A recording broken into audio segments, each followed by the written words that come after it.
भाग 17। आल्हा की जुबानी रूपण की बात सुनते ही मलखान और ऊदल दोनों चौंक उठे। उन्हें यह सोचकर बड़ी हैरानी हुई कि आखिर अरिनंदन जैसे चालाक राजा ने रूपण जैसे बलशाली योद्धा को कैसे पकड़ लिया। यह बात कुछ हजम नहीं हो रही थी। देवा ने शांत स्वर में कहा, भैया मलखान, अगर आप मेरी सलाह माने तो ऊदल को तुरंत सुंदरवन भेज दीजिए, लेकिन इस बार युद्ध नहीं होगा। अरिनंदन ने जिस प्रकार की चाल चली है उसी नीति से उसका जवाब दिया जाएगा।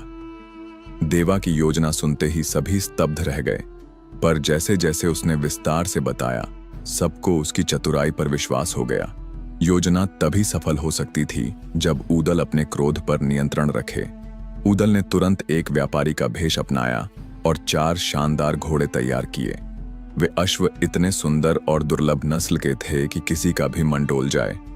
फिर ऊदल उन अश्वों को साथ लेकर सुंदरवन नगर की ओर चल पड़ा। जैसे ही वह मुख्य द्वार पर पहुंचा, पहरेदार ने रोका। कौन हो तुम और ये घोड़े किससे मिलाने लाए हो? ऊदल ने आत्मविश्वास से जवाब दिया, भैया, मैं एक घोड़ा व्यापारी हूं। नगर नगर घूमकर ऐसे ही बेहतरीन नस्ल के अश्व बेचता हूं। राजा अरिनंदन को जब इस व्यापारी की खबर मिली तो उन्होंने ऊदल से कहा, ठीक है व्यापारी, पर इन नए अश्वों को बिना परखे कैसे विश्वास करें? अगर कोई दूसरा तरीका है परखने का तो बताओ। ऊदल ने मुस्कुराते हुए उत्तर दिया, महाराज, मैंने ऐसे ही घोड़े महोबा में भी बेचे हैं। वहां के योद्धाओं ने तो बिना डरे उन पर सवारी भी कर ली थी। अगर आपके दरबार में कोई महोबा का हो तो वह जरूर पहचान जाएगा। राजा को अचानक आल्हा की याद आ गई। पहले तो वह उसे बुलाने से हिचकिचाए, लेकिन अब बात उनके मान सम्मान की थी। उन्होंने तुरंत आदेश दिया, सेवक, मेरे पास महोबा का एक व्यक्ति है, मैं उसे बुलवा रहा हूं। शायद वही इन अश्वों की सही परख कर सके। थोड़ी ही देर में आल्हा दरबार में उपस्थित हुआ। उसे देखकर ऊदल को राहत मिली। ऊदल ने राजा से कहा, यह व्यक्ति तो योद्धा लगता है। यकीन मानिए, यह इन अश्वों की सवारी कर सकता है। राजा ने आल्हा से कहा, सुनो सेवक, मैं इन घोड़ों को खरीदने का विचार कर रहा हूं। तुम इनकी परीक्षा करो, अगर ये ठीक लगे तो मैं इन्हें खरीद लूंगा। आल्हा ने ऊदल की आंखों का इशारा समझ लिया। उसने लगाम थामी और अश्व को हवा की गति से दौड़ाना शुरू कर दिया। वह कुछ देर तक नजर नहीं आया, जिससे राजा चिंतित हो उठे। व्यापारी, वह व्यक्ति अब तक क्यों नहीं लौटा? कहीं कोई अनहोनी तो नहीं? अरिनंदन ने घबराकर पूछा। ऊदल ने शांत भाव से उत्तर दिया, महाराज, इन घोड़ों की चाल ही ऐसी है, चिंता न करें, वह लौट आएगा। आपको अब तो यकीन हो गया कि ये अश्व कितने खास हैं। अरिनंदन बोले, दाम की चिंता मत करो, मैं तुम्हारी उम्मीद से ज्यादा दूंगा, पर सोचता हूं कि वह सेवक गया कहां? ऊदल ने झुककर कहा, महाराज, आप तब तक इन तीनों घोड़ों की देखभाल कीजिए, मैं पता करता हूं कि क्या हुआ। इतना कहकर ऊदल अपने अश्व वेंदुल पर चढ़ा और हवा से बातें करता हुआ उस स्थान पर पहुंचा जहां आल्हा उसका इंतजार कर रहा था। योजना सफल रही। दोनों वहां से भाग निकले और अपने शिविर में सुरक्षित लौट आए। जैसे ही ऊदल लौटे, सबने खुशी में नारे लगाए। एक बार फिर ऊदल ने अपनी चतुराई और धैर्य से जीत हासिल की। भैया, आप आ गए? हम सब बहुत चिंतित हो उठे थे, मलखान ने मुझे गले लगाते हुए कहा। मैंने मुस्कुराते हुए उत्तर दिया, मलखान भैया, अब देरी मत करो, समय आ गया है कि हम तुरंत हमला करें और आज ही इस युद्ध का अंत कर दें। ऊदल की बात सुनते ही मलखान ने अपनी प्रिय कबूतरी घोड़ी पर सवारी कर ली। जगनिक ने हरनागर पर चढ़ाई की। देवा अपने घोड़े मनुरथा पर सवार हुआ और मैं स्वयं गज पचनशावत पर आरूढ़ हो गया। मन्ना गुजर और रूपणवारी भी अपने अपने रथों पर सवार होकर रणभूमि की ओर कूच कर गए।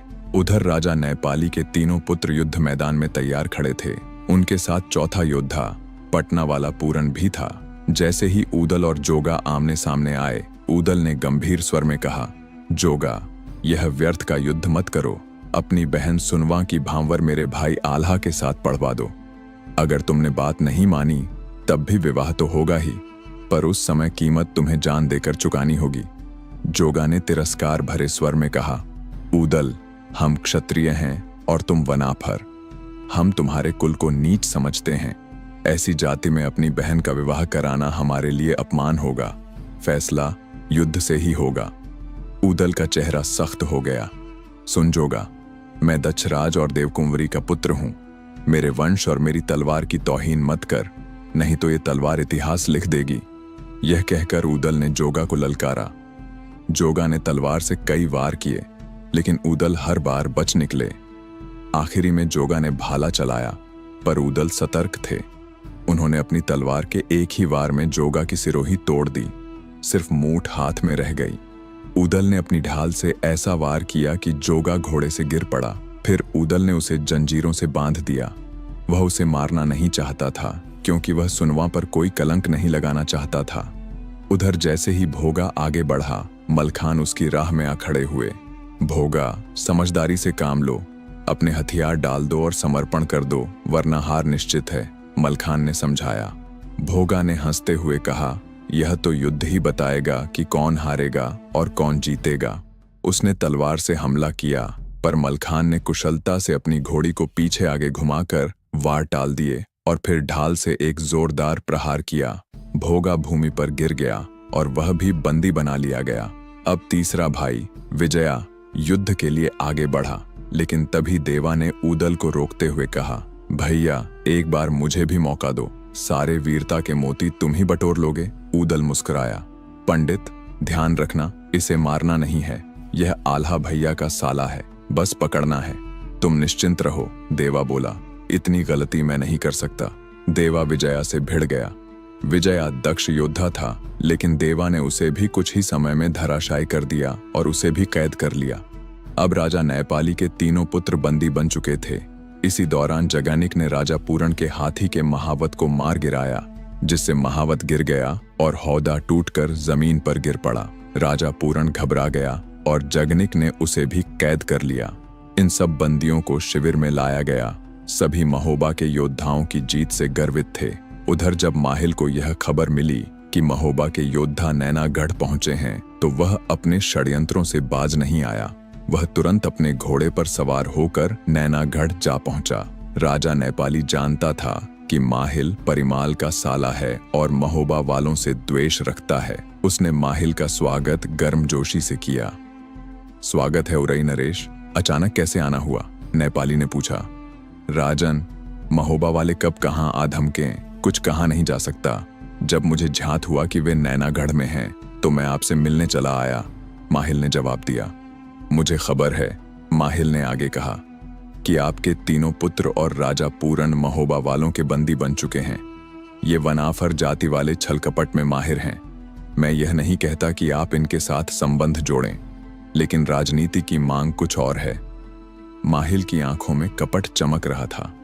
मेरा सुझाव है कि आप आल्हा और उसके भाइयों को बातचीत के बहाने अपने दरबार में बुलवाएं और फिर धोखे से उन पर वार करें। जब सब एक जगह हों तो सिर कलम कर दें। यह योजना सरल और सफल होगी। राजा नैपाली उसकी बातों से प्रभावित हो गया। बहुत बहुत धन्यवाद उरई नरेश, आपकी योजना निश्चित ही हमारे लिए कारगर सिद्ध होगी, नैपाली ने माहिल से कहा। आगे की कहानी सुनने के लिए चैनल को सब्सक्राइब करें और कमेंट बॉक्स में लिखें जय महाकाल।